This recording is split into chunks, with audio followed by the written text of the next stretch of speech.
મનીષ અભિજીત, એક દિવસ ચાલે ભાઈ. ચાલે, બધું ચાલે. તમારો શું આ ન્યૂ લુક શું છે? What new look? It is called lockdown look. It's a lockdown look છે ભાઈ. And then I have learned this, harmonica in 1 year. Wow, that's great. I wanted to learn one musical instrument. I learned in this 1 year. Of course, in between there was a lockdown had gone away, but my dream came true, This was a golden period to learn. Oh, Wow. Okay. अरे वाह. Yeah, play some song, yes.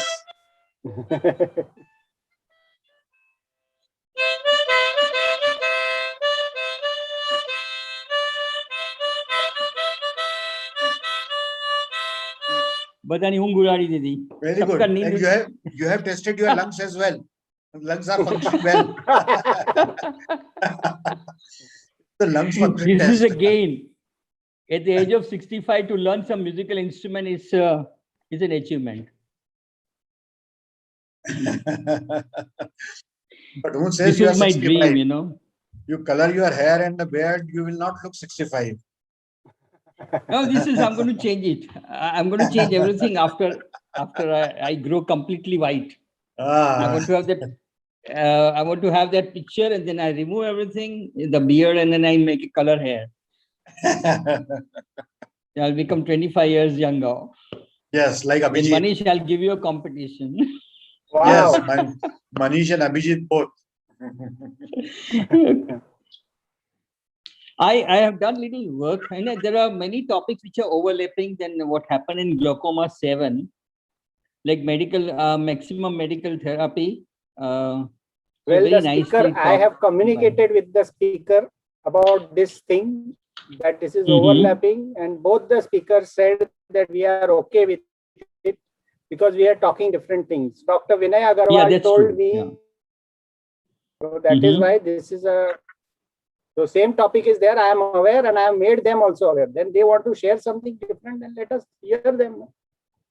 No, it should be really nice, because even MMT was wonderful talk. Wonderful talk was it. Even the that talk on how to handle the failing lab, very, very, very nice depiction of videos also. Interesting about the how to go about the glaucomatous optic disc. Yeah, that also OCT was very good. All the topics very well controlled, and within 8 minutes they really give a good justice. Very nice. Will be interesting to hear, Sachin, your case today. How you tackle the filtering bleb, leaking bleb rather. How many attendees were there?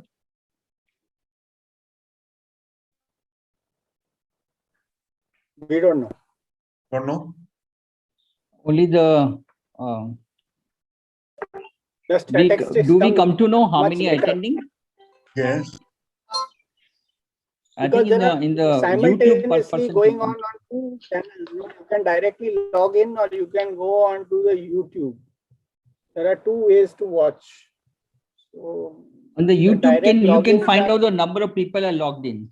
YouTube, I saw in our hall there were some 83 people in the hall, this same hall last session. But the direct login, I don't have the statistics. That these people can give the statistics. The technical team of this Urban Edge company who is organizing this platform. That I know. I will tell you that they will give figure of 4,000. All the hall together.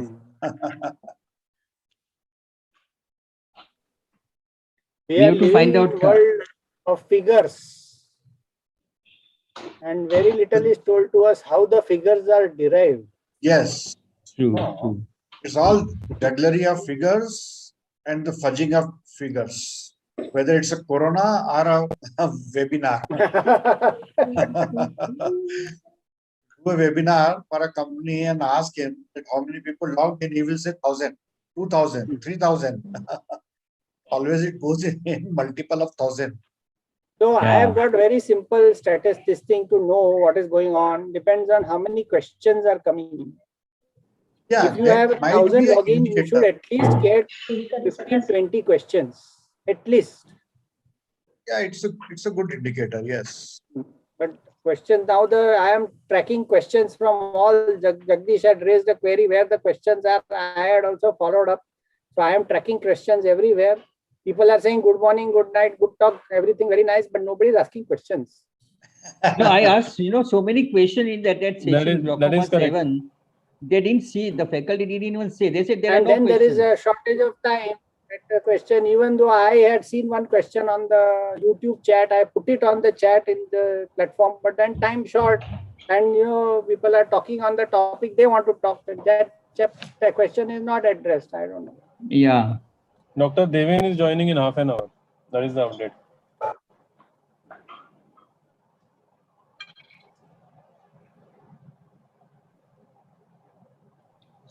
How the things are in Indore, Dr. Prateep? Oh, it was very bad. Now it is little under control. Till a couple of days before, no beds were available. Neither HDU nor ICU nor a simple bed. Yeah. It's slightly better, So we have come down from 120 corona deaths every day to somewhere around 30 to 35. That's really nice to hear. Yeah. Yeah. Slightly Let's better. hope so we come out of it. Yeah. Yeah, but still the number of positive cases reported are much more than you are reporting in Mumbai. Yeah. I think you have reported 1,500 yesterday. That's right. Yeah. No, if you see, like I'm in an area which is full of life in the night time.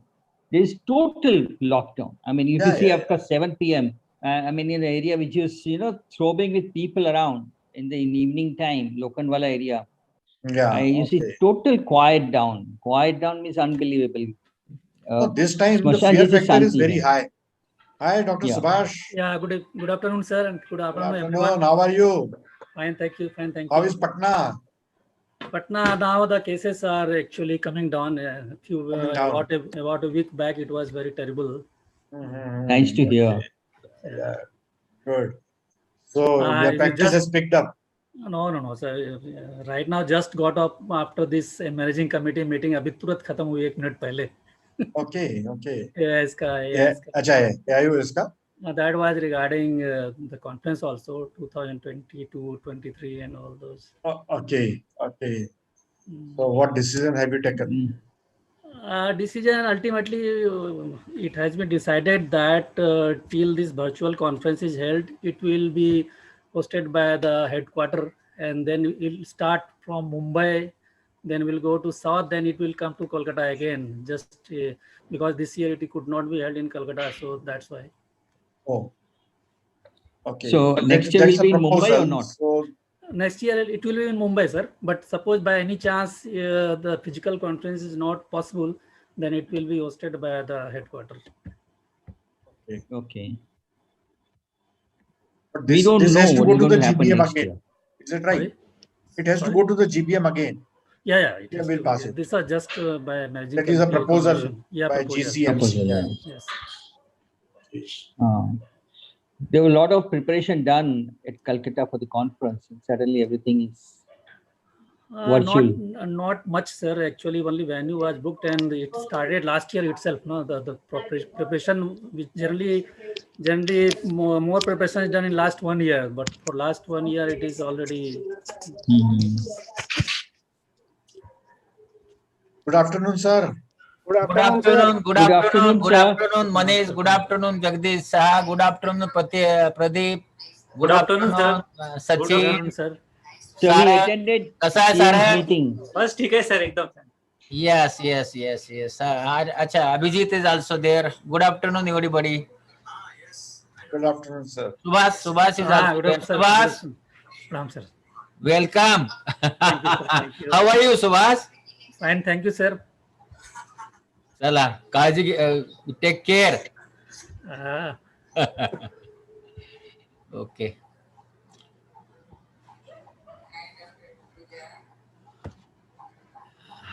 Manish, I couldn't get the background of our BOA.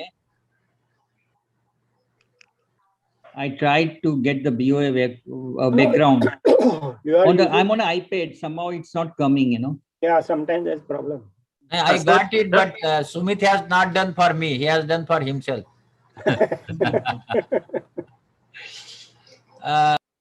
Pradeep, how are you? All well, sir. Everybody is well? Yeah. How is Indore?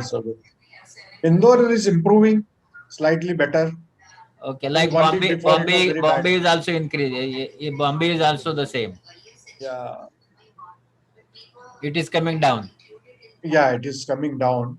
Yeah. So how was the meeting with the CM? Meeting with the CM was very good. It was for near about 1 hour 45 minutes. We gave the this was the targeted was the all the can say the practitioners all over Maharashtra was the target. Right. I think more than 14,000 people joined. Oh, yeah, I was there on the first half an hour. Yeah. 1 minute. Huh? So I think you continue this session.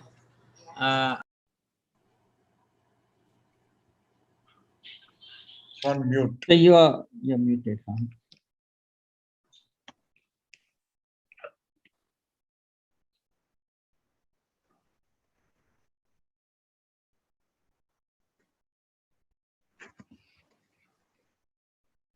Hello, everyone. Hi, Rupali. Good afternoon. Good afternoon. Rupali, your background is a mirror image. You go to the setting and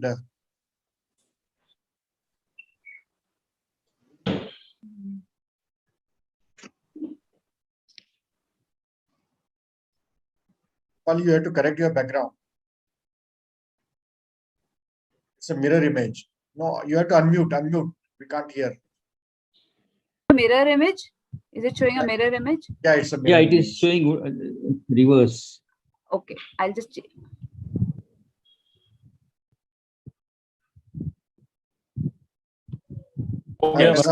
Is this better? Yeah, correct. Yeah, okay, fine. Just change it to mirror on my video. Fine. Good. How is Medha? I'm fine. Hi, good afternoon. Not able to. Actually, I had done in the morning virtual background, but now it's pixelating. I'm all yellow. So I stopped that. Madam, it's because the light is there behind, patchy light. That's it's all. I cannot find a dark background in my house anywhere.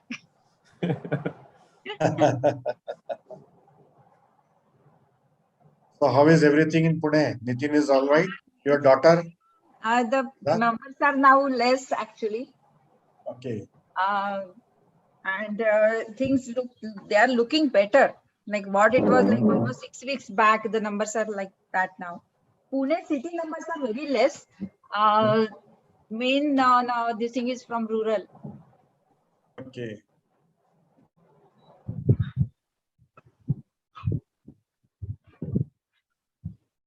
So you also have lots of patients of mucor. I go to Bharati, so there I see last Wednesday there were 3 cases. Okay. So not in my clinic. My clinic, all those operated, they are coming. But we had seen mucor-like thing which we referred. Like few calls I got in at night also that something is wrong. My old patients who were like recovering from COVID.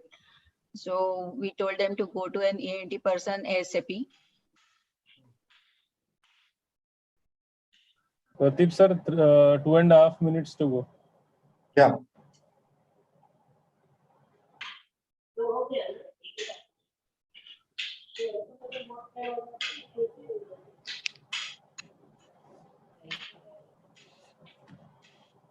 Okay, Pradeep, did you also see mucormycosis in your practice?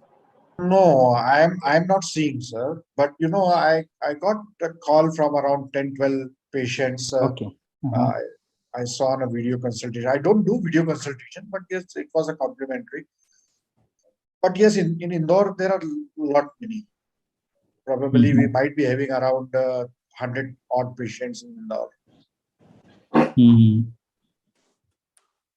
It's Bombay, people are seeing many. Yeah, yesterday I was reading a statement of your health minister, and he says that there are total 2,000 cases in 270. Maharashtra. So many, it's too bad. Yeah, 2,000 is a big number. Now it is a notifiable disease now. Yeah, it is a notifiable disease. Yeah, So, yesterday, yes, health ministry has announced it. Sad situation. Somewhere in our relations in Surat, Yes, both acceleration required. Very bad. And then the treatment itself is so expensive. So it becomes very difficult. Treatment is very bad, and it's so invasive. It spreads so fast. It doesn't leave anything. Yeah, and antifungals are not effective, and you are not getting also.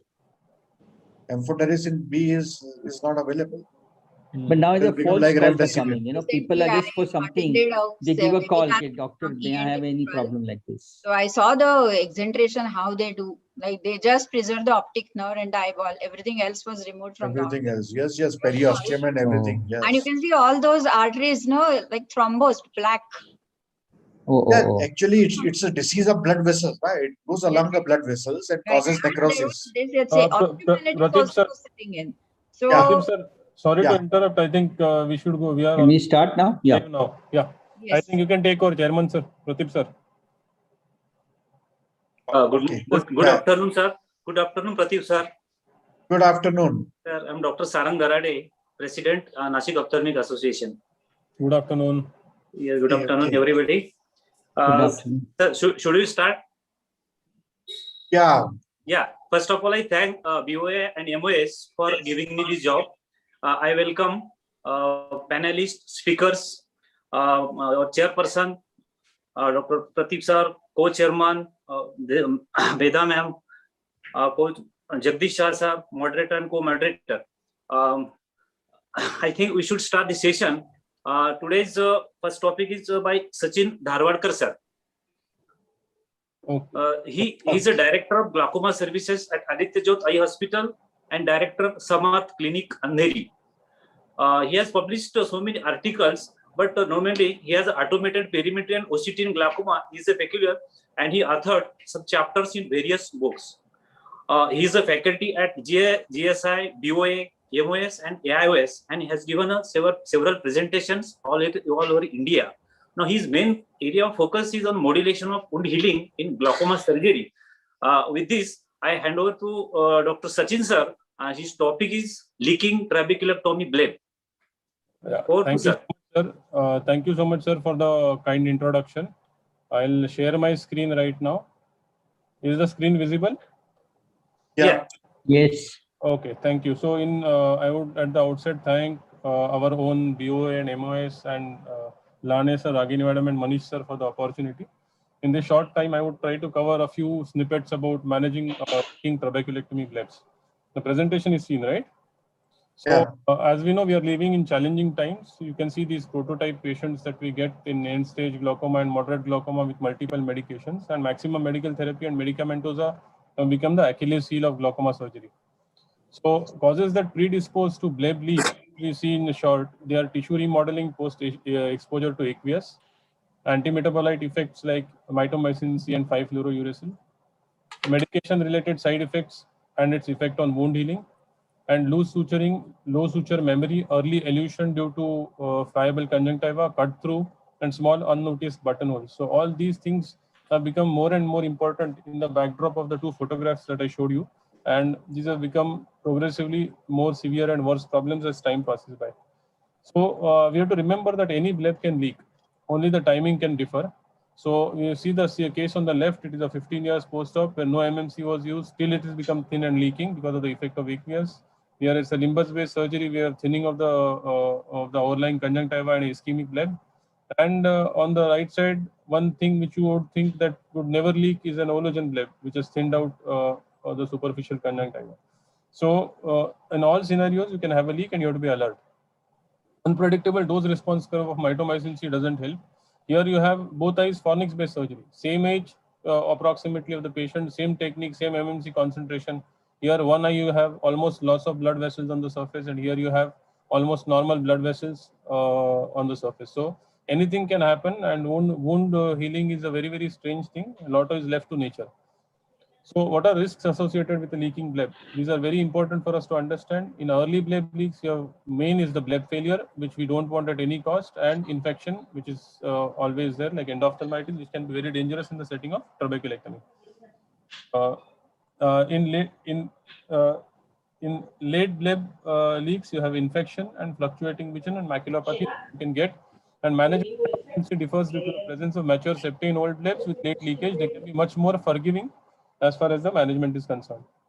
Now, aims of management of leaking bleb are: one is you need to stop the leak, and second is to prevent the loss of bleb function. Stoppage of the leak is mandatory because you want to prevent dangerous complication of endophthalmitis. Now, identification of bleb leak is very, very important. First of all, you have to anticipate, and then you have to localize. The symptoms are usually teary and wet eyes with intermittent blurred vision.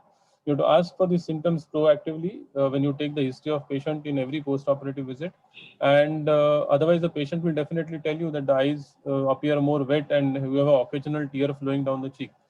Now the signs obviously are positivity of the Seedles test. You have to do a Seedles test at every follow-up visit and look, especially post-blink in eyes, especially with single-digit IOPs, because what happens, especially in cornea-based surgeries, is if there is a very slow leak, the IOP will be low. When you see it just like that by applying the fluorescein, you will not get any leak. But the moment the patient blinks, just after a blink, there will be a purge of aqueous from the leakage side. So it's very, very important for you to see after an active blink. And you can have low IOP with a sudden inter-visit lowering that should alert you, and Descemet fold, shallow AC, and maculopathy are the obvious signs that you'll find out. So locations that are prone for leakage are apex of thin and blebs, cystic vascular areas, which are the most elevated areas usually, areas that are most predisposed to friction of the lids and drying, and junction of vascular and avascular areas, as pointed out on the photographs that are attached. Now let us see a few cases in point. This is the first case. It's a patient who was presented with a watery eye 5 years post trabeculectomy with expression elsewhere. Seedles was slow. Now this is very important. Slow Seedles is usually very forgiving, and which was present on blink. IOP was 8 and best corrected visual acuity was 6/9. So all factors were in favor of us doing a conservative management. Now what was important was at the most elevated part of the lesion there was a filament-like structure which was moving like a viper, and the base of which there was Seedles positivity. So here you know that during the friction of the lid, something is moving and dislodging a certain structure, causing a leak. So what I did was excise the tag, gave him the traditional aqueous suppression, topical antibiotics for 2 weeks, and we achieved a complete healing of the leak in 1 week. It holds well for 2 years till date. So just aggressively going in and managing by excising the bleb and all is reserved only for very few cases in where there is diffuse leakage or the leak is too big and brisk. So most slow, the tip is that most slow leaks heal well and conservatively, and look at the leakage side for treatable changes. Now, this is the second case. You have intraoperative leak with multiple buttonholes, not very often setting of an old patient with thin conjunctiva and multiple medications. So management depends on the location. Bursting sutures, although recommended, no longer are good enough because they will itself produce buttonholes. In such cases, it's easier to manage with fornix-based flaps, and but more issues with thin tenons and limbus-based surgery because sometimes the entire wound can cut through. So in this, the entire posterior suture line had cut through. So what I had to do, in fact, I had an AMG with me. So I did an interrupted suture closure of the limbal incision, and then I rather the limbus-based flap, and then I put an AMG. So this is a picture after 4 weeks, and then when the AMG peeled off, by that time defect had healed, and the patient is doing well till today, almost for around 5 to 5.5 years with a very, very thin bleb, but there is no Seedles positivity. So the tip is, in any cases where you're dealing with thin conjunctiva, very old patient with long history of medicines, keep 10090 Vicryl on atraumatic needle at hand. BCL is always the invaluable backup. If you have something like amniotic membrane, it will be very, very helpful. Now, this is early post-operative bleb leak. Presentation with ischemic change on day 14. You can see the ischemic change in the bleb here. Suddenly it appears out of nowhere. Initially you have a nice bleb and suddenly ischemia starts appearing. Now this is the anomalous behavior of mitomycin C. So IOP was 4, there was shallow AC, and no iridocorneal touch, but the flow was brisk. Conservative management with pressure patch aqueous suppression was tried. It failed. BCL improved the condition for 5 days. deepened the AC, but the needles persisted on the removal of the bandage contact lens, and you can see that the ischemic area just increased and the sutures just went on melting progressively very fast. So then we did a conjunctival free autograft with T-cell glue with large diameter bandage contact lens for 12 days, continued the patient on oral doxycycline, tapered the local steroids, and by the end of around 3 weeks, we got a nice healthy bleb which was functional. And although the graft had sloughed off, but the glue and the substantia propria did some magic, and we got a good seal and a nice diffuse posterior bleb. Now this is fourth case where you have a conjunctival melt. Here also a graft was tried, but in this case the graft did not work; it just melted away. So then what we did was around 6 months after the primary surgery. So we did conjunctival relaxing incisions posteriorly, undermined the conjunctiva, and then pulled it and sutured it at the limbus. This is the suturing at the limbus, and this is the undermining at the release incision at the posterior conjunctiva, which was around 90 to 120 degrees. In such cases, though, when you're doing revision of such cases after a period of 4 to 6 months, always advisable to have olugen and scleral patch on standby for that kind of bleb repairs. In the other scenarios, you may need to do bleb excisions, scleral patch grafts, and conjunctival advancements, but be prepared for a concomitant second procedure and talk to the patient about the same. Fistula closure with ceton at an adjacent site may be a reality, so it's very important to discuss with the patient about a need of second surgery in the same setting. Mucous membrane grafts instead of AMG are usually tougher and better, and they also can be used if you have the capability to do so. So all the above methods, though effective, can run the risk of bleb failure, that is filtration failure or tenon cyst formation because of inflammation. So the best is prevention for the bleb leak. So this is my last slide. Yeah, okay. Identification of predisposed eyes, restricted use of anti-metabolite in thin conjunctiva, or absent tenons, olugen and tube shunts can be better used. Stoppage of anti-glaucoma medications with minimal usage in the pre-op period if controlled with Diamox is satisfactory and without side effects. Use of round body needles for conjunctival suturing. Ensure tight scleral flap in the immediate post-operative period, especially in fornix-based surgery, and titrate the increase in flow so that the wounds don't get pressurized. Prevent intra-op desiccation of the conjunctiva. Use collagenollytic medications like doxycycline in the post-op period preemptively in predisposed eyes, and do meticulous observation of bleb-related changes for early signs of thinning. Thank you for your patient hearing. Thank you, sir. Nice presentation. Our next speaker, Tagre sir. Yes, sir. Dr. Abhijit Tagre, he did his graduation and post-graduation from VM Medical College, Solapur. After that, he was a lecturer in Karat and Lions Eye Hospital, Miraj.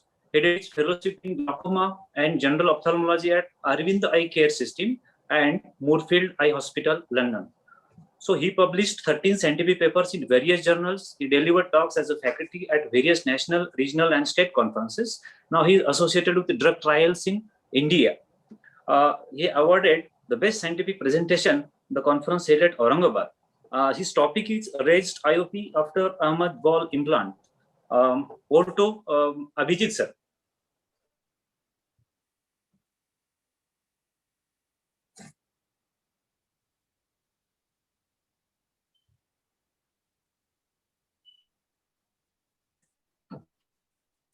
Abhijit, you are unmute. Please unmute. Hello. Yeah. Yes, sound 80. Yes, sir.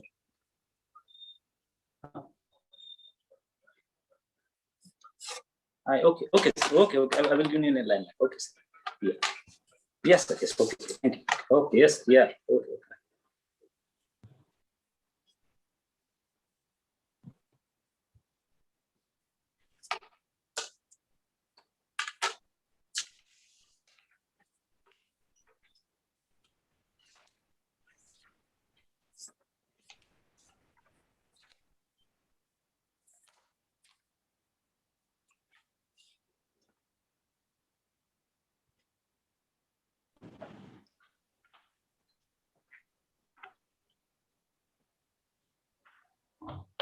Oh, Abhijit, we can't hear you.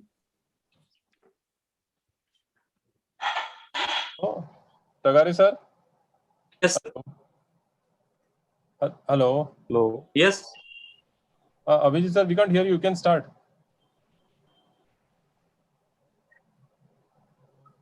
No. No, Sachin, I can't hear him. I also can't hear him. Can we just, who's next in line? Just a minute. Can we start? Next is Meda. Meda madam, can you start? We can have Abhijit sir later on once. Maximum medical therapy practical approach. Rupali is the next speaker. Dr. Rupali.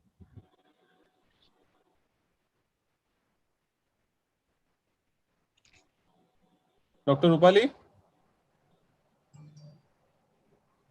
I can start if you want. Yeah, Meda madam, start. Meda's topic is glaucoma optic disc. No, I've got mine on share now. Yeah, madam, share. Okay, fine.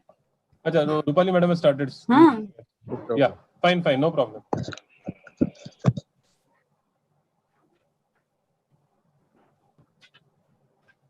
Darade sir, you can introduce Rupali madam. She'll start. Okay.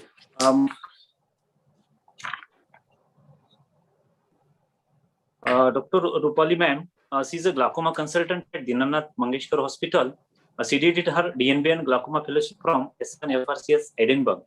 She has a special interest in angle closure glaucoma and role of lens in its pathology and non-myopic adhesive glaucoma. Her topic is maximal medical therapy, practical approach. May I go to Rupali ma'am? Please start the session. Thank you, BOA, for the invite to join in this glaucoma session. I'm going to be talking about a practical approach to maximum medical therapy. Madam, you have to unmute yourself. I am unmuted.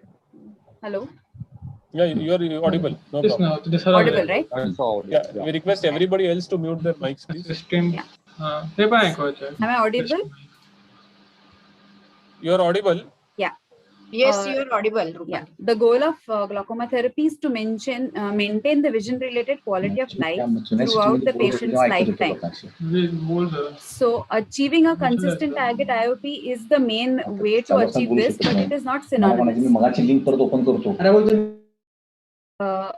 Others, can you please mute your speakers? What is maximum medical therapy? So usually it will include only topical therapy because it is very difficult in the long term to have oral anti-glaucoma medication. It is traditionally defined as the use of 3 or more different classes of anti-glaucoma agents to achieve the maximum possible therapeutic outcome while minimizing the adverse effects and compliance challenges to the patient. So each of these are equally important.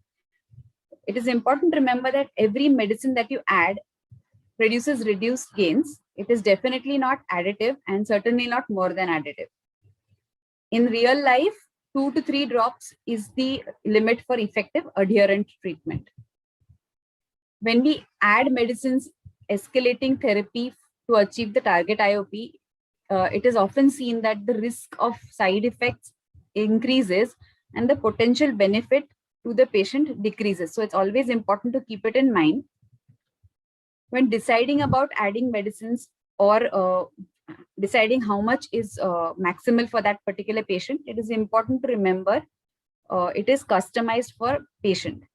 Type of glaucoma, stage of disease at diagnosis, and the starting IOP are 3 factors which will decide how much is maximal for that patient.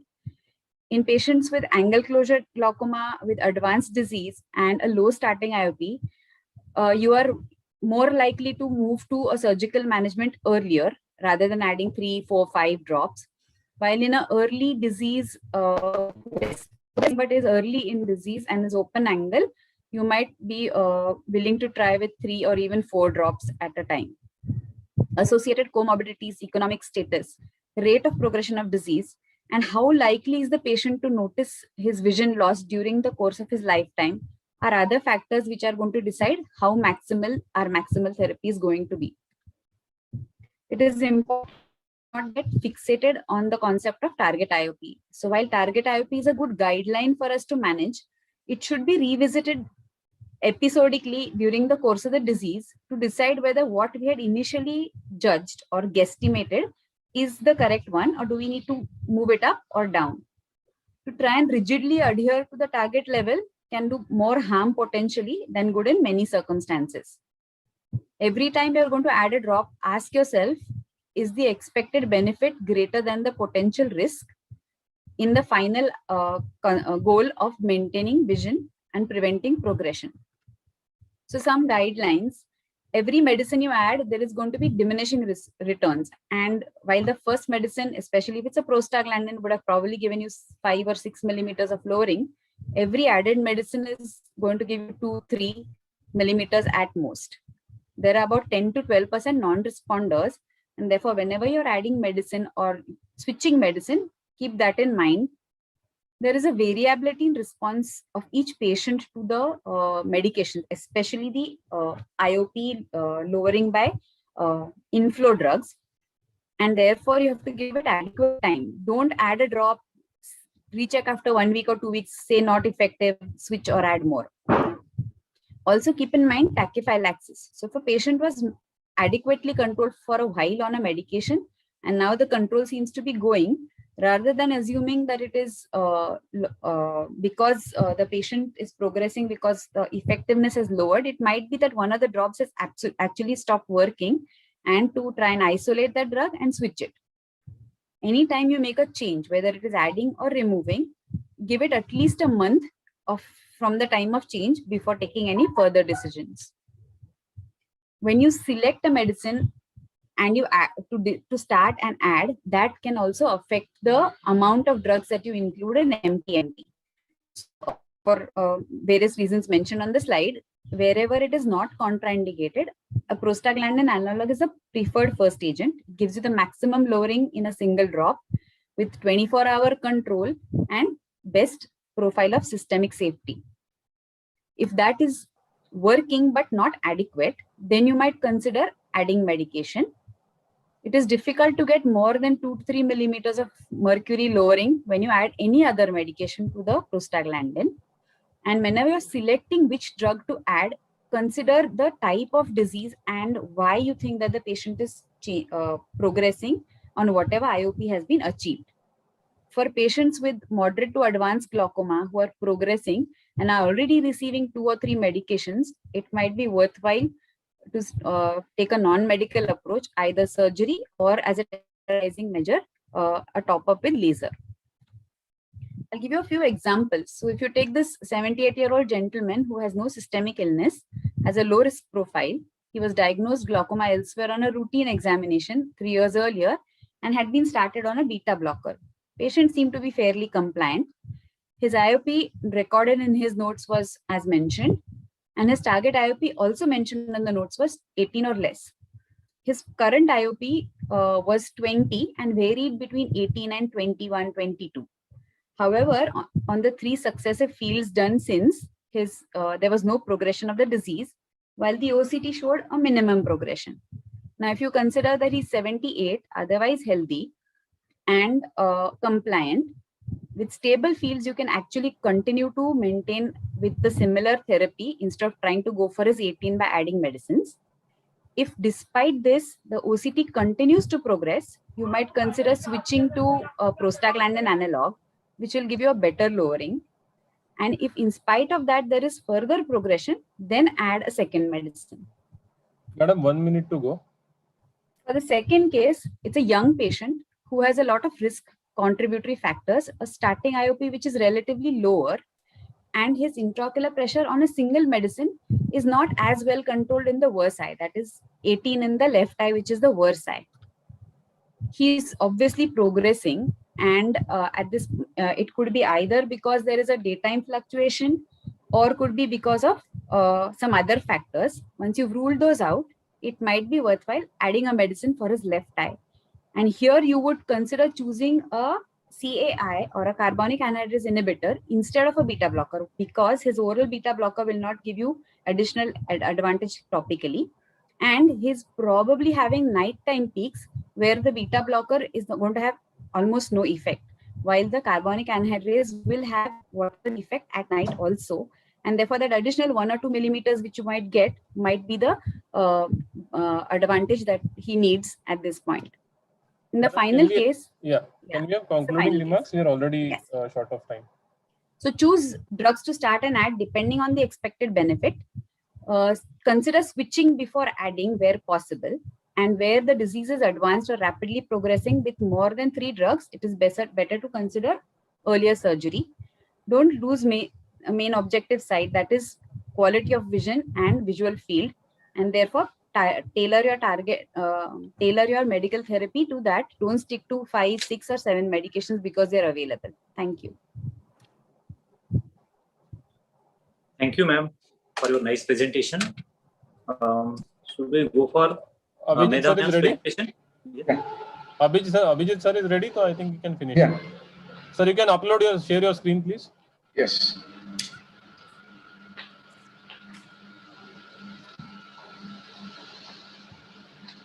Hello, good afternoon, everybody. Am I audible now? Yes, loud and clear. You can start. Okay, thank you. So, thank you. So, friends, thanks for inviting me to this summer session of our MOS and BOA. So, all of us now, we are doing a lot of amyloid glaucoma valve surgeries in advanced glaucomas, secondary glaucomas, traumatic glaucomas. And so, results of amyloid glaucoma valve are very good. Post-operatively, the intraocular pressure control is found to be very nice with amyloid glaucoma valve. And the most important thing is there is very less chance of immediate post-operative hypotony as compared to the valve devices. So basically, what is amyloid glaucoma valve? It's a plastic plate at the distal end of the tube, which establishes an enlarged space for the aqueous humor drainage with a unique feature of opening the valve when the intraocular pressure is more than 10 millimeters of mercury. And as I said, because of the valve, post-hypotony is avoided. And the inner diameter of the tube is 300 microns, so it doesn't provide any resistance to the aqueous outflow. So long-term intraocular pressure control for any glaucoma surgery, it requires two things, both plate size and the tissue response to the implant. So the thickness and porosity of the capsule which forms around the implant plate is important for the post-operative control in the long run. So tissues around the plate provide passive resistance just like a wall of trabeculotomy blade. So there are different studies in the literature. The most important is the ABC study, that is amyloid valve versus Barwell comparison study. Then the old one was a tube versus trabeculotomy study, and other randomized control studies, which I will just enlighten here. So as I said, because of this flow restricting mechanism, the intraocular pressure control is about 8 to 15 millimeters of mercury post-operatively, but a hypertensive phase may develop after 4 to 16 weeks, in which the intraocular pressure may go up to high 20s or even 30s also. So why does it happen? So in early cases, if you find the intraocular pressure is high, then most of the times it is because of the obstruction of the tube by fibrin, blood clots, iris tissue, or the vitreous membranes and silicone in some patients. About 7% of the patients we see this kind of elevation. Most commonly, iris and fibrin membrane are the causes, and other causes are the neovascular membrane and rarely iridocorneal endothelial touch. So here you can see the post-operative picture. So you can see a membrane over the lens which is blocking the tube, and after treatment you can see the tube is now open, and then you will get nice control of the intraocular pressure. So most of the time what happens, the ostium of the tube will get blocked by the iris. So some surgeons, they do iridectomy at the site of the tube so as to avoid the iris tissue plugging the ostium. But you have to be very careful in neovascular glaucomas, which is not to be done. Then another treatment is go for Nd:YAG laser membranectomy to reopen the blocked tube, which will help almost 85% of the patients. But recurrence is seen in 50% of these patients post laser treatment. There are other complications like moderate AC reaction, hyphema, corneal edema, intraocular pressure spikes, and shallow AC after laser treatment also. As I said, you can see this iris tissue is going and blocking the tube. And after treatment, you can see the tube is separated from the iris tissue. So how you manage this occluded tube? It's a very simple technique. You have already done paracentesis intraoperatively. Just open that paracentesis, pass a 30 gauge cannula using BSS, and just flush the tube opening. And sometimes with a severe membrane reaction, you can give injection of tissue plasminogen activator intracamerally. Then you see some kind of picture like this in some cases post-operatively. This is a hypertensive phase, that is a tenon cyst, or you can see it's a failing bleb. You can see highly vascularized, localized bleb. So this tenon cyst may be seen when the introcranial, as I said, will be about 20 to 30, and usually 3 to 5 weeks post-operatively. In one study, it was found that if you use post-operatively corticosteroids like Dexa and NSAIDs, then with corticosteroids, there is higher chance of high intraocular pressure and conjunctival retraction of almost 62%. As against NSAIDs, we have only 13% chance of these post-operative complications.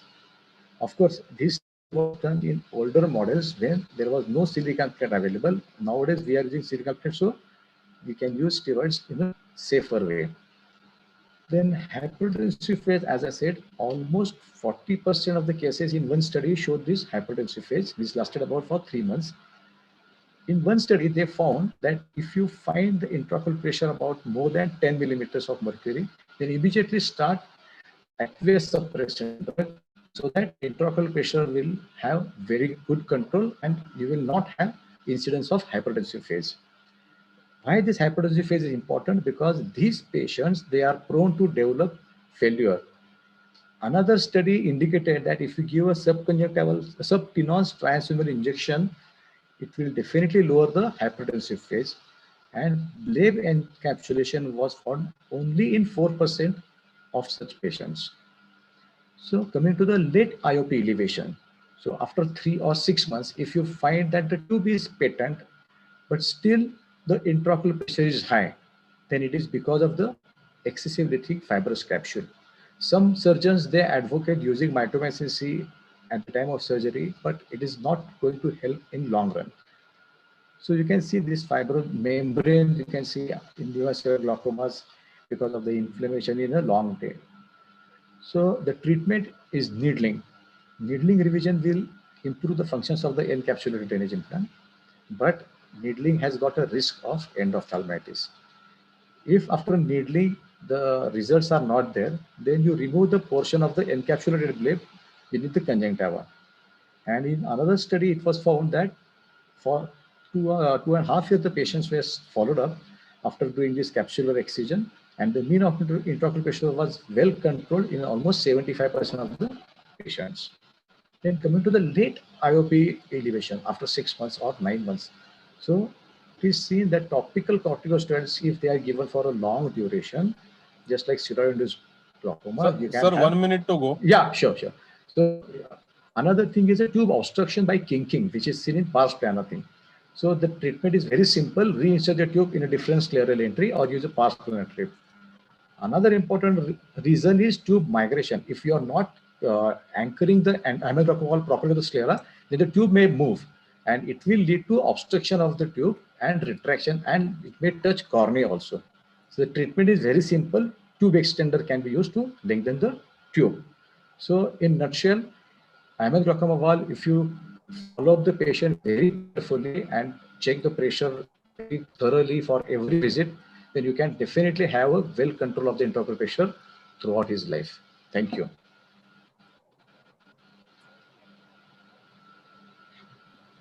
Thank you, sir, for your nice presentation. Medha madam, are you ready with your presentation?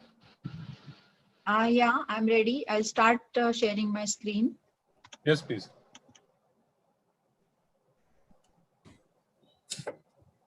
Yeah, can you see? Medha? Yeah. Yeah, ma'am, short introduction. Right. Hello. Sir, Darade sir, you can go ahead. Yes, yeah. Dr. Medha ma'am, she did her graduation from BJ Medical College, Pune, and she did her fellowship of glaucoma and anti-segment from Shankar Netralaya, Chennai, and medical retina from Shankar Netralaya, Chennai. She was a consultant at Ganpati Netralaya also. She wrote a book, Atlas of Optic Nerve Head Evaluation in Glaucoma. She had been invited as a guest speaker at various state and national conferences and in live webinars. Now, currently, she is a glaucoma consultant at Prabhu Desai Eye Clinic and director Insight Vision Foundation. She's going to talk on glaucomatous optic disc pitfalls. Over to you, ma'am. Thank you, Dr. Sarang. Thank you for a nice introduction. I would like to thank BOA also for inviting me for this particular webinar.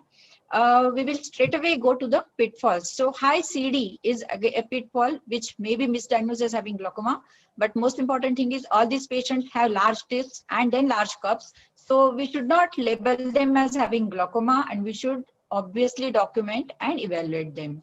So variation in normal disc size is very common. We have small, moderate as well as large disc, and this affects the apparent neuroretinal rim. So if patient, now this particular disc, whether this patient is a normal disc or as an inferiorly thin NRR as seen by kinking over here. So it is very difficult to say whether this patient has glaucoma.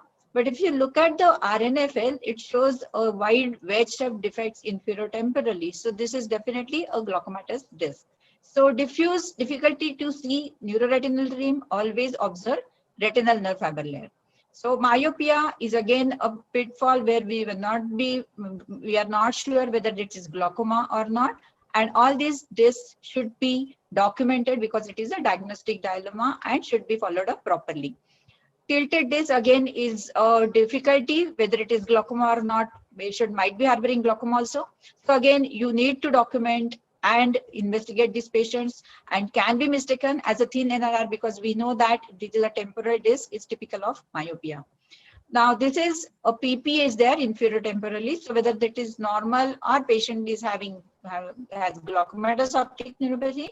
So again, you need to investigate here. Even if the OCT is showing thinning, that is mainly because of the PPA in both the eyes, and even the enlargement of the blind spot is because of the PPA, which is there in the inferotemporal and inferior quadrant. So this patient can be a totally normal patient and not a glaucoma patient.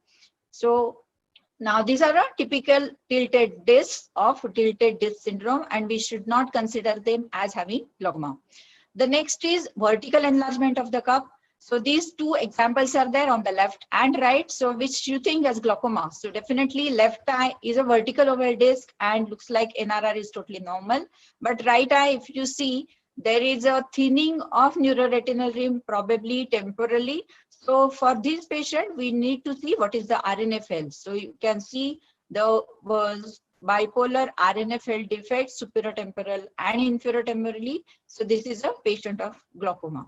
So pallar and cupping, we need to differentiate between pallar and cupping. So if the patient has large cups and less pallar, then definitely it is glaucoma. But if the patient has small cup and pallar is much more, then it is definitely not glaucoma and something else is going on. So rim pallar in glaucoma is very rare, and these cases you have to investigate neurologically. Don't label them as having glaucoma, though you can see that there is a pale disc, and sometimes with direct ophthalmoscope it is very difficult. So you have to take photographs and study them in detail. Now this left-sided disc, you can see that there is a rim pallar, which we had seen in earlier examples, and this patient was going on around by labeling, someone has labeled him as NTG, and he was on multiple medications and still worsening. If you see, his perimetry and OCT pictures are not matching. They are not suggestive of glaucoma, even though pallar is totally different. So when we investigated this patient, you can see that he has multiple abnormalities, but the main focus was on chronic microvascular ischemic changes. Even the larger cerebellar arteries were not normal, and this is pre-COVID. So we cannot label this as having COVID. Again, a patient with pallar, whether it is normal or not, if you see the whole fundus structure, this is a patient of CRO. You can see multiple embolia there, and the left side is a patient of tributary vein arterial occlusion, again with multiple emboli there. So this is not normal. Pallar more than cupping again can be many different things, can be primary optic atrophy or a patient of retinitis pigmentosa sine pigmento. So you have to see the whole pictures. Coming to vascular size, both on your left side is NVD, but this is a NVD of a vascular disorder, and this is glaucomatous.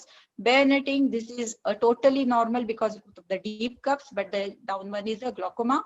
And circumlinear vessel, top is normal and the down one is definitely a bare circumlinear vessels, it is glaucoma. Coming to beta atrophy, again, you can see various types of beta atrophy in multiple patients, but on the left side is typical of myopic beta atrophy. Middle one is a moderate GON and the left one is an advanced GON. Coming to other parameters, so if you see the patient has glaucoma along with other comorbid situations, patient has a CRVO in this left eye. So all these conditions should be kept into mind, that other coexisting morbidities would be there. Another interesting case, if you see patient has multiple drusen, there are RP irregularities. If you see fundus, because he was on medical treatment for glaucoma, you can see certain perimetry defects in both his right and left eye also. And if you see the left eye 10-2, you can see that patient has a patch of RP inferonasally here, which is reflected as a inferotemporal paracentral defect over here. But the GPA is normal of this patient, even if the patient has variable field defects. So you have to consider these patients accordingly and treat them accordingly. Now coming to another interesting case, patient had a disc hemorrhage here. So whether this is glaucoma or not, if you see the RNFL, that RNFL is very thick. Patient has a typical altitudinal defect here. There is no cupping over here.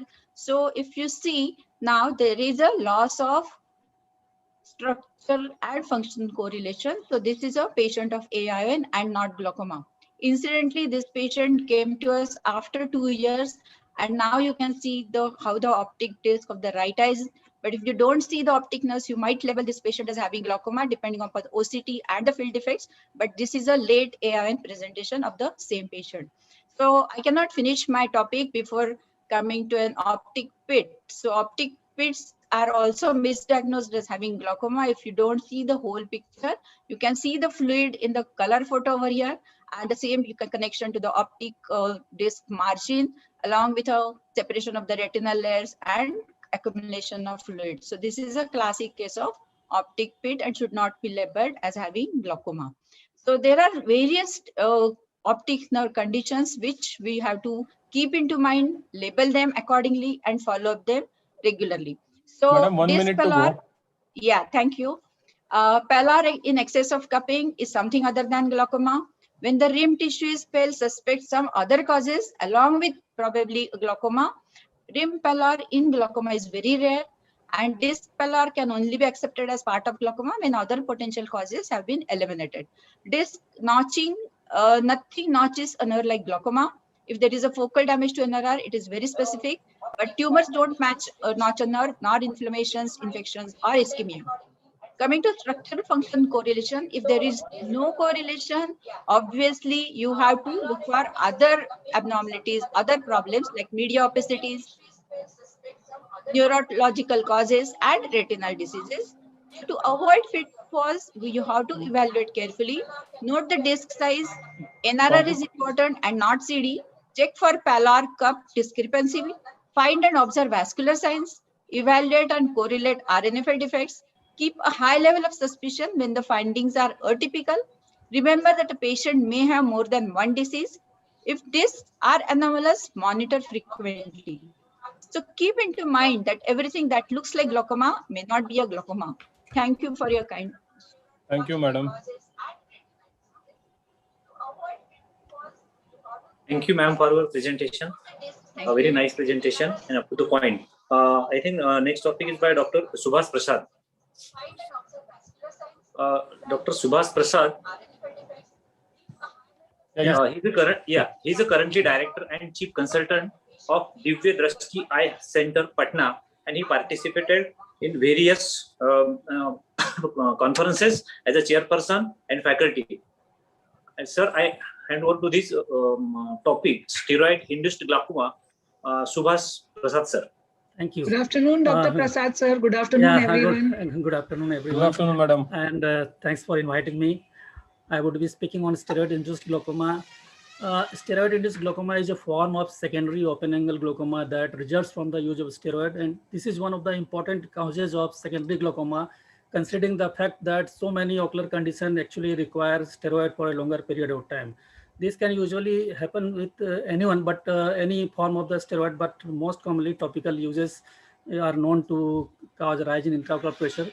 The connection between steroid and glaucoma was first demonstrated in early 1950s, but the actual role of or actual effect of the topical steroid leading to rise in intraocular pressure was by the two landmark studies by Baker and Armley. We all are aware of that. They have established that the topical use of steroid can lead to rise in intraocular pressure, and based on the observation, they have classified into steroid responders.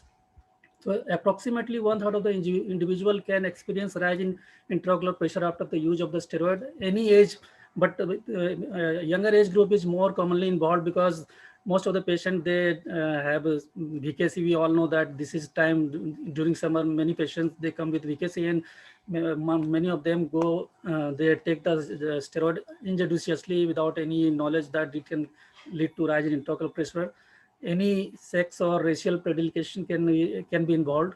Normally 5 to 6% of the population do develop marked rise in the intraocular pressure, and these are called steroid responder. The rise in intraocular pressure is basically due to the restriction of the reducing the outflow facility, and the most accepted theory is that there is less release of the hyaluronidase enzyme, which is responsible for the catabolism of glycosaminoglycans, because there is a stabilization of the lysosome membranes once you use a steroid. And since there is less catabolism, it gets accumulated into the trabecular meshes, leading to the outflow obstruction. And other theories are that there is less phagocytosis of the foreign material, which can accumulate in the trabecular meshes. There is inhibition of the synthesis of prostaglandin, and there is increased expression of the trabecular mesh tight junction proteins. Basically there is basement membrane membrane accumulation in the membrane of the trabecular meshes, which is seen on microscopy, and these all can lead to increase in the resistance to the outflow of the aqueous, leading to the rise in intraocular pressure. Who all are the patients who undergo more rise in intraocular pressure? There are certain risk factors that could be patient related or the drug related. In the patient related, patients with primary open glaucoma are more known to have rise in intraocular pressure of the steroid, or the first degree relatives, very young patients with myopia, adaptive mellitus, patients with connective disorders, and patients who have undergone trauma and developed angle recession, pigment dispersion syndrome. But not all of these patients do develop rise in intraocular pressure. So some element of genetic predisposition is also there. All the routes are known to lead rise in intraocular pressure, but it's the local use of the drops in form of drops or ointments or the periocular injection which are more likely to lead to rise in intraocular pressure. So topical preparation, which is most frequently advised or prescribed to our patients in various ocular conditions, are notorious to lead to rise in intraocular pressures, and which is again related to duration. Among the periocular injections, subtenon injection or subconjunctival injections of the steroid, particularly the triamcinolone acetonide, which is given in some patients of iridocyclitis not responding to topical steroid or posterior uveitis, these patients, or sometimes even in the diabetic macular edema, can lead to rise in intraocular pressures. And sometimes the pressure rise can be so high that you have to excise the subtenon steroids. Intravitreal injection used, there are many conditions where intravitreal injections of steroids are given, like in vascular occlusion or diabetic macular edema. Most commonly used drug used to be triamcinolone acetonide before the advent of the anti-VEGF. And during that time, a lot of patients used to have rise in intraocular pressure in those patients. So nowadays, with the advent of the intravitreal injections of the anti-VEGFs, many patients are not receiving those. So the incidence of glaucoma has actually gone down. And even though it is used in some places, the dose which used to be 4 milligram intravitreal, now it has been reduced to 2 milligram. Ojudex has come as a substitute for this triamcinolone acetonide, but it is costly. And one steroid which was there in vogue few years back was fluocinolone acetonide. In those patients, almost 25% of the patients do develop. This is one of the patients who presented to me, was implanted this reticent implant somewhere else, developed cataract. Then there was spontaneous dislocation which came into the AC, which was removed by me in my center.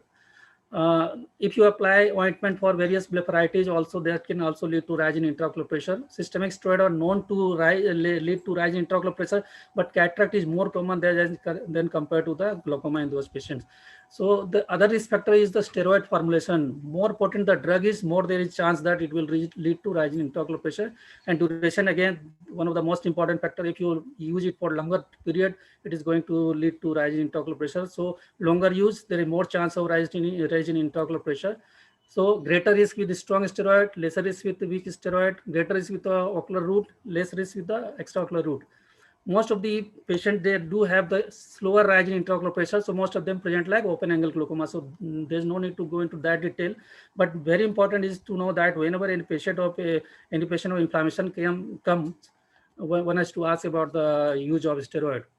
One has to differentiate this with the primary open angle glaucoma. Sometimes normal tension glaucoma could actually be a case of steroid induced, which in previous year had taken steroid, now it has stopped, but there are changes, so it can mimic. Subhash sir, 1 minute to go.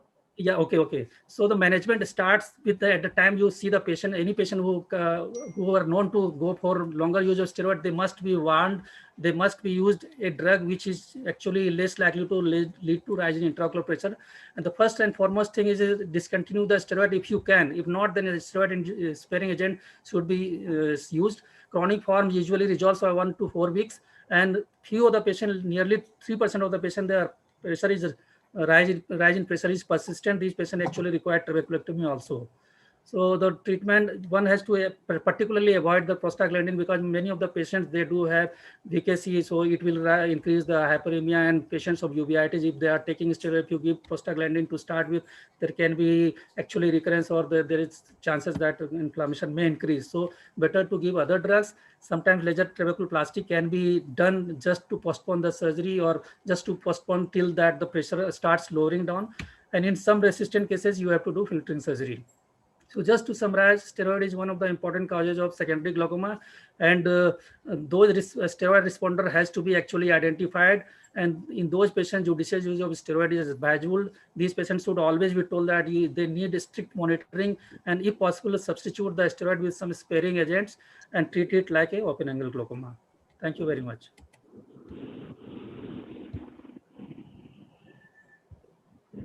Thank you, Thank sir. you. Yes. Thank you, Subhash sir. Our next speaker is Dr. Devin Tuli. Yeah.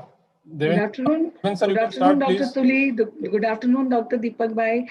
Can I just intervene and just say that I really thank Manish from the bottom of my heart for putting up together such a beautiful galaxy of stars. Dr. Sarang, sorry for interrupting, but these things have to be said. Good afternoon, everybody, and thank you for being with us today and for sparing your time. Thank you, Ragini. Good afternoon, ma'am. Thank you. Wonderful show, Dr. Ragini. So good afternoon, Medha ma'am. Thank you. Good afternoon, Sachin. So this show is all Preetham's baby brainchild, Swapnesh Sumit's hard work, and this glaucoma show is completely Manish's baby and his hard work. Good. Devin sir, can you start? Yeah. Thank you, Ragini ma'am, and thank you, Manish, for the opportunity, BOA. So initiation is the topic which has been given to me, and we have to look at. Tuli, sir. Yeah, thank you. So we have to start by setting out target pressure, and there are so many ways to do that, but for everyday practice, this is the easiest way to remember. So for ocular hypertension and early glaucoma, you aim to lower the pressure by 20% for starters. Normal tension glaucoma, reduce it by 30% straight away. Moderate to advanced glaucoma, aim for 30 to 40% reduction respectively, and then adjust over the course of the treatment that the patient teaches you. So this is IOP is the main one. Then we also look at family history of glaucoma, increasing age, brown rays that Indians are. So we are at an intermediate risk for glaucoma, thin cornea, and increased CD ratio. So these are the important ones, but not the only ones which determine or help us to determine target pressure. So once you have decided to treat open angle glaucoma, then the question often asked in CMEs like today's is which drug to start, and that is the topic that Manish has allotted me. So what to initiate the treatment with. So remember, this first slide is for ocular hypertension or early glaucoma. And the question was which drug to start, and my answer is you can choose any of the drugs mentioned here. Why? Because most of these or all of these should give us 20 to 25% reduction in pressure when used as single drugs or monotherapy. And I'll remind all of you that for ocular hypertension and early glaucoma, you need 20% reduction. And all these drugs are giving you that much. So when pressure lowering is the only criterion, you can choose any of the drugs mentioned here. But then we have to further refine our choice by looking at the adverse effects. So I'll come back to that. So look at the side effects or the adverse effect or the precautions. So timolol, in my opinion, is an excellent drug to use, especially for India, with the cost factor involved and the vast experience. I think umpteen number of years we have experience with this. So don't discount this for Indian patients. But it's a good drug to use provided we follow these, or we ask these or follow these precautions in the patient. So the first two are well known: the bradyarrhythmia, heart failure, the asthma, and the COPD. But also look at these. It's the drug known to worsen depression and hallucination in psychiatric patients. Also known to worsen hyperlipidemias. And this is the drug which is known to produce dry eye as the commonest ocular side effect of beta blockers. So keep these in mind. If your patient is outside the ambit of these, then timolol could be a drug to use to begin with at least. Then look at this. A lot of our open angle glaucoma patients are old age, they are geriatric age. And they're anyway prone to falls, falling down. And brimonidine is a drug which is known to produce drowsiness and lethargy. So if an old age patient has reported a fall after starting this, or is saying that I feel drowsy, please, you have so many other drugs you can choose with. It's better to substitute this in the interest of their orthopedic condition. Then 0.2% of this is especially notorious to cause allergic conjunctivitis and dermatitis. Dorzolamide, brinzolamide, yes, dorzolamide is the one which is known to produce stinging because the pH of this is away from the pH of tears. And pilocarpine, I use it a lot in my practice, and it's to be avoided in patients with central C-line cataract and produces headache or brow ache in the young because of induced myopia. So we were doing that situation, which drug to start, and I'll take you back there, that you have chosen any of these, keeping the side effects now in mind. And now you have two situations. In the first situation is that the target IOP, though you expect 20% lowering with any of these, but for some reason in that patient, the target IOP is not met. So in that regard, I come from Delhi and North India. A lot of our colleagues have a habit of doing this. They would add a brimonidine timolol or a dorzolamide timolol combination. That means they're giving one bottle, but they're using two meds. Now, this is not the correct approach to use, because I would like all of you to follow the last line of the slide. The golden rule in medical management of glaucoma is, please try to use single drugs or monotherapy for the same IOP reduction. Now, this is not a bad choice because this will also give you 30 to 35% IOP reduction. And you have a drug like a prostaglandin, which is giving you that much reduction with a single drug only. So if in my situation, if the target IOP is not met with a single drug like timolol, for example, I would rather switch to a prostaglandin because 30 to 35% IOP reduction is unsurpassed by any other drug available to us in medical treatment in India today. And then bimatoprost, travoprost, latanoprost, and tafluprost, for the most part, will give you similar IOP reduction, 30 to 35%. Bimatoprost, especially the 0.03, may give you slightly more compared to the others. So remember this never do two drugs at a time when your IOP could be met with a single drug like prostaglandin that way. Now, the second situation is that you've started a drug like timolol or brimonidine as a first line. IOP was lowered. You are happy with the lowering of the IOP, but there were adverse effects, which I've already said. So you can always, in this condition, you can switch to any other class of drugs, say from timolol to brimonidine or otherwise. Now, also there is a concern about which prostaglandin to use. When the IOP lowering is same between the prostaglandins, you look at these criteria.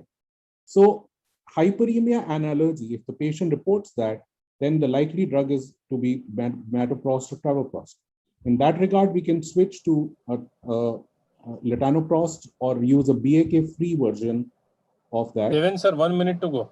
Yeah. BAK-free version of travoprost, or now we have the tafloprost unims also.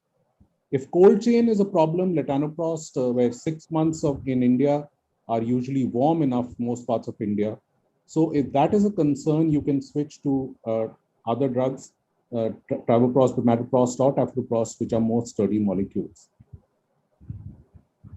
Now, sometimes our patients come with a situation where you, with the target pressure, say moderate glaucoma, you are supposed to use 2 meds straight away. So in that regard, you have to use a combination. I advocate using combination therapy because of 2 reasons. Because using 2 drugs separately versus a combination gives a reduced overall preservative exposure, and patient is still using only 1 bottle, so the compliance is good. We are lucky. Concluding remarks, please. Sorry? Concluding remarks, the time is overshooting. There we go. So I think Rupali's already covered all this. So this is what I said. You can use prostaglandin as first line or a timolol. Second line, if you have to use, we can use a prostaglandin and a timolol combination. And then with this, I think that's been covered. So again, thank you so much for the opportunity. I would request admin, just admin, stop share. I find it difficult to do this on this. You can stop my share, please. Stop you. I think you will have to do it from your end. Okay, I'll do it. Switch off the app. That's it. Yeah, I think so. You've almost done it. Yeah. Okay. It's done thank now. you, Devin sir, for an excellent presentation. Darade sir, can you introduce the next speaker in short? Yeah, Dr. Deepak Mishra. He'll be talking on tonometers, what we expect and where are we. Dr. Deepak Mishra, sir, please. Thank you, sir. Good afternoon to all of you. Can you be a bit louder, Mishra ji? Thank you, sir. Good afternoon to all of you. Now I'm audible. Good afternoon. Good afternoon. Yeah. Good afternoon, Audible, Dr. Deepak. You can start. You are audible. Yeah, Yes, he's my brother and he was one of the recipients of the gold medal at Bombay Ophthalmic Association. Thank you, ma'am. Thank you. Great. So, there is no financial disclosure. As a glaucoma expert, what we expected from the various tonometers are most important that it should not be affected by the corneal conditions. When we are going to take the parameters or the things, then it should not be affected by any corneal condition. We wish to have a accurate and effective tonometer. Apart from that, if any device, because glaucoma is one thing in which patient usually reported to the clinic for most of the time for the IOP monitoring. So if it is possible, then the self-monitoring device, if any tonometer is having, just like we have BP instrument or the blood sugar. Then another thing, which is the smaller demand or expectation, is the learning curve and the cost. I am going to one by one and find out which of the following things we achieve and how. Apart from these, the ancestral or the tonometer devices, now we have a huge list of the various types of devices. Either they are the indentation based or applanation based, combined, rewound, and every type of tonometer is available in the market today. This is a prototype which is most commonly used tonometer. It is simple to use and mostly used in the camps. Better advantage is it is not required by any power supply and the price is reasonably low. So these are some of our expectation is covered by this tonometer. And next one is the Goldman applanation tonometer. It works, I'm leaving these things. But in Goldman applanation tonometer 2, we have the various conditions in which we find out the falsely low IOP and the condition where we have falsely high IOP. Although it is still considered as the gold standard tonometer among the all tonometers, but it also has some problem in it. Next one is the Perkin. Perkin is again a handheld Goldman tonometer, just like Goldman tonometer, and it has removed some of the drawbacks in the applanation tonometer, like it doesn't require any slit lamp and very useful for you are seeing here for the seeing children or bedridden patient or in operating room. You can take some IOP by this. Next one is Mecklenburg tonometer, the biggest advantage of this tonometer is we can use it in the scarred, irregular, and the edematous cornea. This is the important finding. And even we can use it in the soft contact lenses also. Tonopen is a handheld device of the same Mecklenburg tonometer, and it has almost the same advantages as of the previous one. Next one is the ocular response analyzer. The duty of this instrument is that it measures IOP twice, once when the cornea is flattened inward and again when it rebounds back. Based on this difference, they have created corneal hysteresis, and we get the 4 types of corrected things: Goldman corrected IOP, compensated IOP, resistance factor, and CH. But we have to note that since the corneal hysteresis is deeply correlated with the CCT, so it is useful in measuring the things which is associated. It seems to be unassociated with the refractive error and axial length. So in cases where we have different kinds of refractive error and axial length, this kind of tonometer is useful for us. Then we have a rebound tonometer. It is again a very portable and useful tonometer. Here you can use that the plunger is going and touch the cornea and taken back. Advantage is that it is light and the strip is disposable. So in cases of the condition where we have corneal ulcers are smaller, we can take it as a choice for your tonometer. DCT is a 3rd generation tonometer where it works on the principles of the contour matching, and since it matches throughout the cornea, so the problems of corneal thickness and rigidity which influences in the another tonometer is slightly less in this as compared to another. And I'm looking at the various advantages it is having, that it is not affected by the central corneal thickness, which is the main problem in the Goldman applanation tonometer. Again, it has numeric display. Here you can see it can display here. So whatever the calibration error, mechanical error is seen is not there. And it is useful in the keratoconus, corneal edema, or the LASIK patient. Dr. Mishra, need to go. Next is the Fosgene tonometer.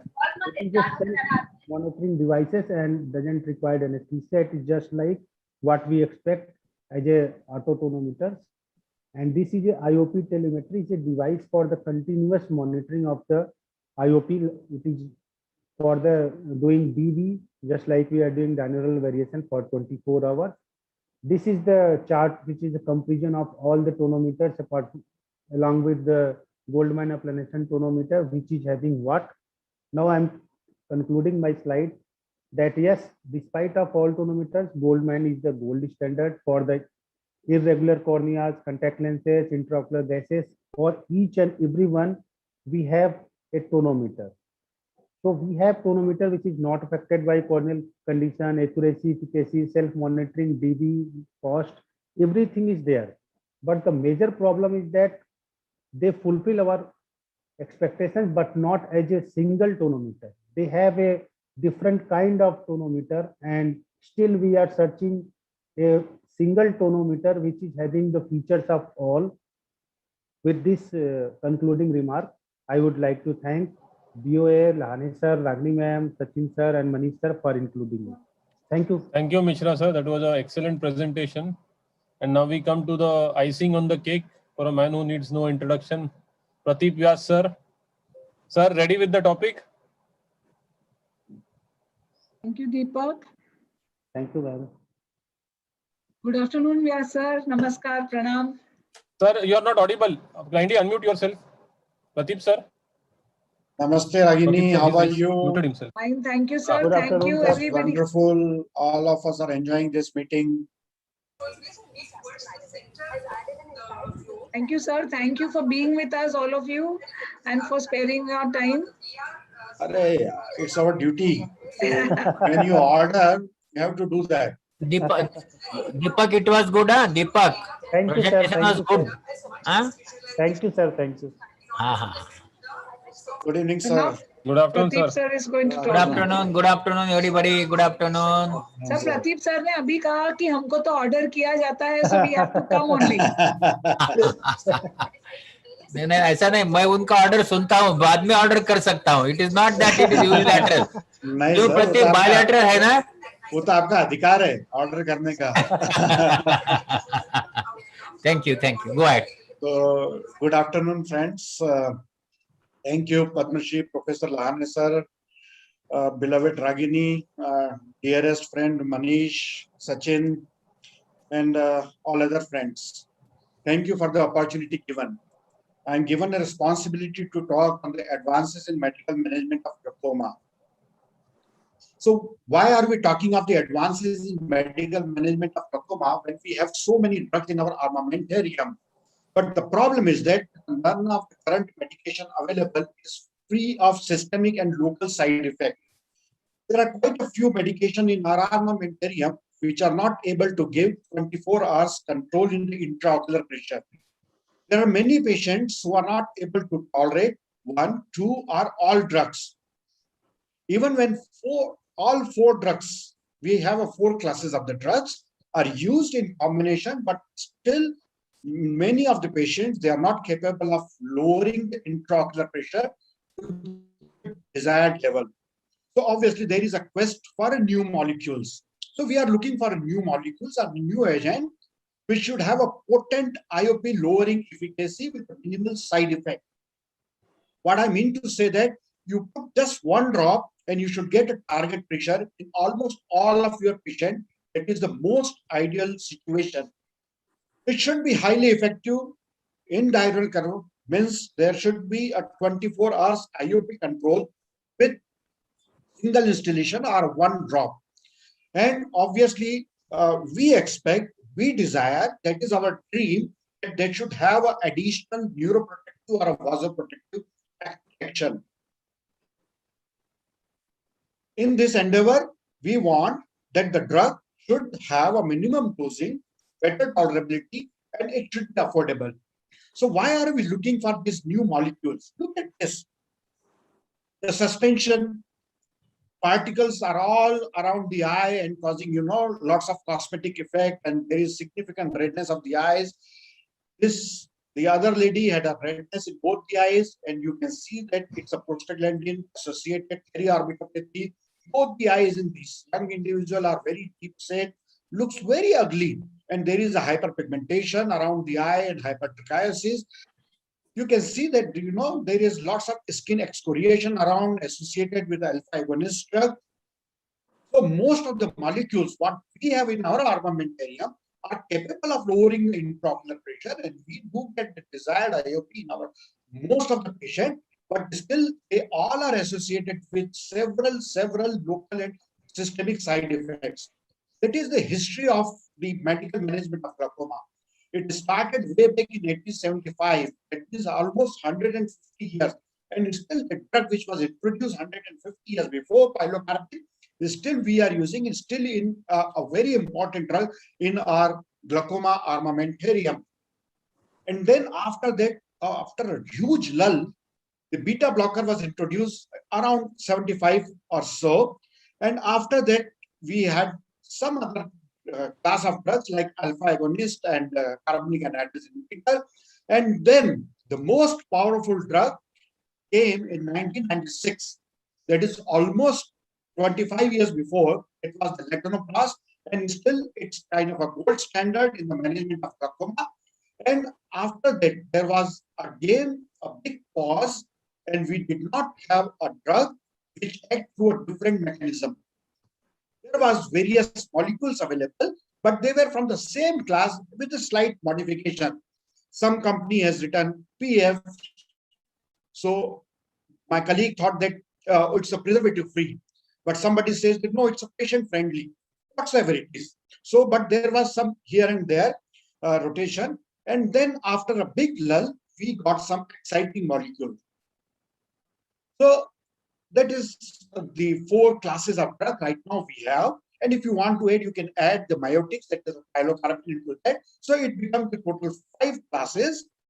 So out of the new molecules, what we have now is one is again associated with the PG analog, and another one is little exciting molecule we will discuss in a brief. it's already 3:30, so I will not go into great detail, but I will just give you a brief look into that. So we will talk about the new molecule, we will talk about the new combination, and we will talk about the new drug delivery system, but very briefly. The new molecule is latanoprost not nothing new, it's a latanoprost, but this drug get hydrolyzed in the cornea and it releases the nitric oxide inside the eye. The nitric oxide has an additive characteristic that it might be a neuroprotective, and it helps in reducing the intraocular pressure further by around 1 to 2 millimeter of mercury. That drug is come with the name of Izulta, and it's not available in our country. It was recently approved by the US FDA, maybe about a couple of years before. Another exciting molecule, which acts through altogether a different mechanism of action. It is the ROCK inhibitor. The ROCK is present throughout the body, like what we talk about the carbonic anhydrase. And they are very important for us as a glaucoma specialist when it is present in the trabecular meshwork and ciliary body area. It reduces the intraocular pressure by two mechanisms. It relaxes the trabecular meshwork, so it enhances the aqueous secretion. It enhances the aqueous secretion through the conventional pathway. And also it enhances the aqueous secretion through the non-conventional pathway. Also, it has a mechanism of action through the non-epinephrine transporter, by virtue of which it reduces the secretion of the aqueous humor. And because it is a potent vasodilator, it dilates the episcleral vein, and again, it reduces the intraocular pressure. So there are several mechanisms, at least three mechanisms, by virtue of which it reduces the intraocular pressure, as well as it inhibits the aqueous protection also. Okay, it is the similar diagram. I would not go into the details of that. So it is the nitarsudil, that is a Ropresa, available in international market, and the generic one or the biosimilar molecule is available in the Indian market as well. The rocket trial which was conducted on it suggests that it is non-inferior to beta blocker. And just for your knowledge, that nowadays the FDA approves only those drugs which are non-inferior to beta blocker. So it is non-inferior to beta blocker. But way back in Japanese market, the similar molecule was introduced, that is the ripostadil, way back in 2016. Japanese are always ahead of the Americans in prostaglandin analog also, all of us knows. But same, like the Ropresa is more potent as compared to the ripostadil. And we are looking for the ideal drug. Whether it fits into the ideal drug, I don't think so. Number one, because it causes hyperemia almost in 30% of our patients. It causes lots of burning and irritation. It reduces the IOP. They say that it is not inferior to beta blocker, but in my practice, I have started using from the Clarante, which was available in Japan. I have used Ropresa in many of my patients. I am using the generic one also, but in my experience, it does not reduce the intraocular pressure by more than 2 to 4 millimeter of mercury.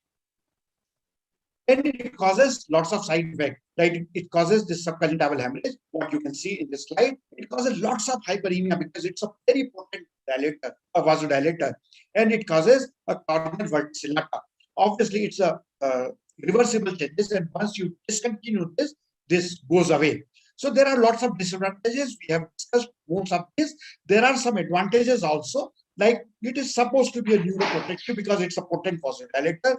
It says that it's an endothelial protector as well, but there are some papers available in literature which says that it may cause the corneal edema as well. So it is a contradictory report, and we don't go by that. And it says that it has a beneficial effect in the diabetic retinopathy, and it improves or enhances the trabeculotomy outcome. Obviously, it's a matter of debate. Whenever we will give a complete talk on that, we will discuss. There is a new combination available and supposed to be the most potent anti-glaucoma drug on this planet. With the brand name of Roclatan. It's a combination of the Xelatan and the ROCK inhibitor, that is a Ropresa. So that is, again, we have a second beta blocker free available fixed combination. Obviously, yes, the mercury trial was conducted, and they says that yes, it's the most potent anti-glaucoma drug.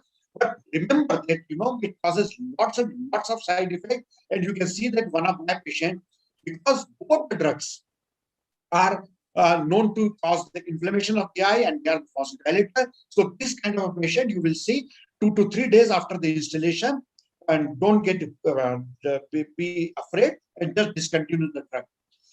Now, other update on the sustained release PG analog, I'm not going to talk because it's almost outdated. The ring insert, again, it's outdated and no one has accepted it. Intracameral implant, I will just show a couple of slides and that's it, that will end my talk. This is a ring insert, but because of the cosmetic effect and we don't have any control on this, that's why it's not available and it has not become so popular. But this Gyrosta implant, the biometric sustained release implant, is getting little momentum. I don't know where it will go. It comes in a preloaded injector.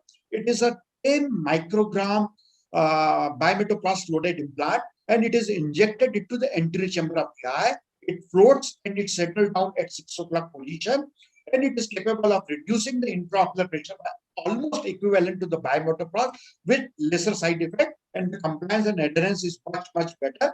And probably it has its efficacy up to 1 year. Though it is reported 6 months, but it has its efficacy up to 1 year. There are some advantages in the PAK free also that is related to preservative. Most exciting is the Nomelia free technology. Whatever I'm familiar and I have used, I did not find much benefits as compared to the drug which is loaded with lots of preservatives. So yes, to conclude that some exciting molecules are coming, but still we are in the quest of the most ideal molecule for the management of our glaucoma patient. Thank you very much for this opportunity.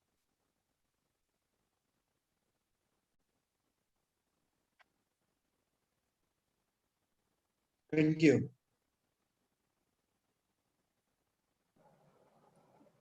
Thank you, sir. It was a wonderful talk, as usual.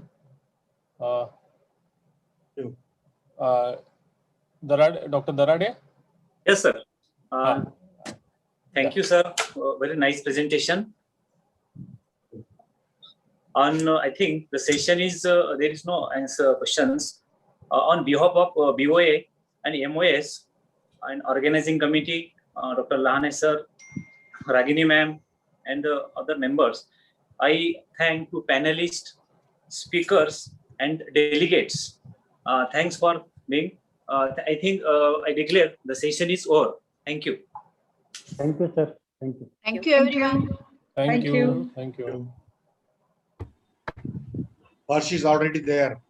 Yes, I wanted to meet Pradeep. Good afternoon, Dr. Kumar sir. Good afternoon, sir. इसी बहाने लोगों को देख तो लें भाई. Mask के. Yes, Hi, yes, Dr. yes. Harsh. Medha here.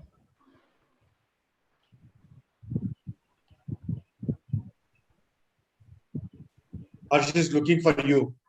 Nice. It's nice that all are. Harsh, your user field is constricted, it seems. Sorry. Get the perimetry done. नहीं भाई. Medha is right in the corner. She's here. नहीं मैं सबको देख रहा हूँ जो इसमें हमारे उसमें 2-3 लोग नहीं आते. Medha, wave, Dr. Medha, wave. अरे यार हर्ष सबके चेहरे बदल गए कोरोना में. चेहरे तक तो ठीक है. चेहरे लपट हैं. खाली अंकुर के चेहरा स्माइलिंग है. Yes. Good afternoon, sir. Good afternoon, everyone. Sir भी है. Harsh Kumar, welcome. Dr. Harsh. Thank you for the opportunity. Dr. Harsh, welcome, welcome. Namaskar, sir. Dr. Paranspe sir is also here. Good afternoon, Dr. Harsh Kumar sir, Dr. Paranspe sir. Thank you, so nice of you. Shekhar, good afternoon. Good afternoon. Good afternoon. Good afternoon. Actually, one question I always ask to all the experts in this field. Nowadays, we are using masks. So whatever hypoxia we are going to get, will it optimize the circulation of optic nerve and give the signs of glaucoma? Just for the thought, actually. Sir, as long as it is not happy hypoxia, it is good. Very nice answer. It may cause vasodilation and more blood near the optic. Na?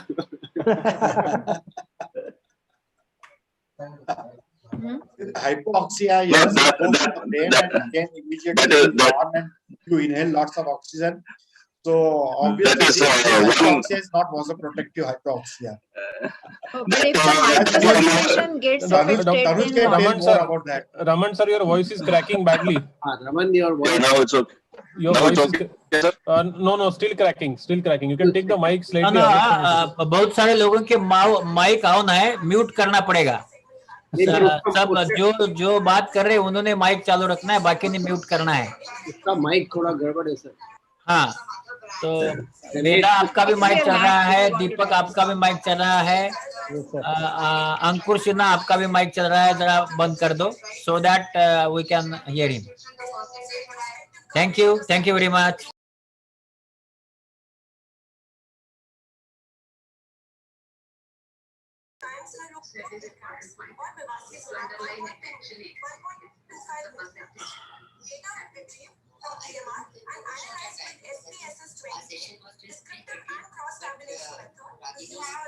One more question because the next session after the proper time. The next session is starting at 3:45. So one last question.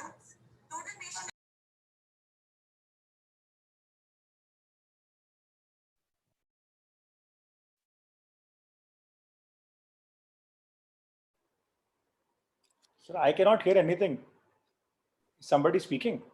No, Harsh Kumar is going to speak now. Who is going to speak now? Yeah, Dr. Harsh Kumar sir, we are chairman of the आपका Harsh Kumar share करो, आपका ये share करके ये शुरू करो. नहीं, can we start sir, because there is still 3-4 minutes to 3:45. Sir, the session is all yours, sir. You are the chairman. You decide and please. No, to begin with, I must. Harsh Kumar, I think a few minutes are remain. Yeah, so you can discuss, and at 3:45, right, you can start the session. Right. So we are grateful, right, to begin with. Lahane sir and Ragini and Manish, we are grateful to you for having us here. And we really miss the physical meeting, which was always an attraction in Bombay. And I hope you will stay safe from the storm, which is heading your way tomorrow morning. So I think it was a wonderful session, the last one. And I think Prateep has gone off. So as far as the drugs, I don't think there was any time to discuss much. So as far as the latest drug they were discussing, the last one, definitely the low pressure drug is to be added on. It's always an add-on. So I don't think it is a primary use of, because the hyper-EMI is really too much. And the pressure lowering primarily is not that great. So Manish, would you like to comment on that? These are all new things which have come, and I agree completely. We are using as add-on, not even as second drug. I am using as third drug. Absolutely. Only when other choices are not working well enough. Right. And side effect profiles we are just coming to know. And redness and hyperemia is definitely there. There are corneal complications also which we are seeing now. So it is not all fantastic, but anyway, it is good to have something new so that we can try out. I'll share with you something that I was really surprised that some of the people with a little bit of corneal edema really cleared off very well with the Repasodil. And I was quite shocked. And there were 4 or 5 patients who came back and told me that there is some improvement in the vision which was not related to anything else. But Harsh, there is other way. There is a corneal edema also used. There are couple of papers where they have reported the edema has increased. So it's a contradictory. And if you see the action of the drug, it acts through the actinomycin, and the endothelial junction is bounded by the actinomycin. So once you put the ROCK inhibitor, it should loosen up, and probably there should be more edema. So I don't know how it acts in reducing the corneal edema, but yes, even I have noticed that at least in 2-3 of my patients, it has reduced the corneal edema. But there are a couple of reports which says that it increases the corneal edema. No. Very contradictory. In India, the reports are only made by you and me. So we will only, unless somebody contradicts us, I think, anyway, we are just. No, but the reports of the corneal edema increasing are with Netar sodium. And that